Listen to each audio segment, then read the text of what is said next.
Are you serious? Are you serious? Well, folks, all right. The Bangladesh shooting situation, the terrorist attack that hit there, is coming to an end and has come to an end, thank God, but not before 20 hostages were brutally murdered, all of them stabbed and stabbed to death, basically. Now, 13 hostages were rescued in the cafe there in Bangladesh. This took place not far from the U.S. Embassy. Good news is no one from the U.S. Embassy was in the restaurant at the time of this attack. There was two students that were attending Georgia's Emory University that were there, and I believe both of them were killed. So we do have 20 dead hostages, 13 that were rescued. It's a terrible scene.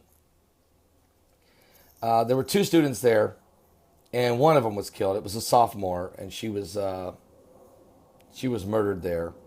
But it's a terrible scene there. They don't know what to do. Also, there was a student from California, Berkeley, that was also among the ones that were attacked here. It's just a horrible scene, but it is over. Again, ISIS did it.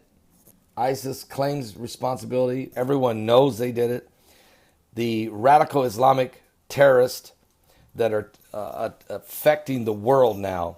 And even though President Obama said that they've been contained, ISIS has been contained, and even though the president said that they're shrinking, and even though we're getting reports that the United States, using drone strikes, killed about 125 ISIS terrorists in Syria and Iraq as of recently, even as many as 250 we're hearing, this organization, ISIS, has grown beyond Iraq and Syria. It has become a global threat to the security of the peace of the world, and it's really become an issue that the sleeper cells are everywhere, and we have to deal with this. You got to quit ignoring the obvious. Unless you identify your enemy will continue to grow and to surround you, and that's exactly what's taking place. So we need to pray for these folks. It's a terrible thing that's happened.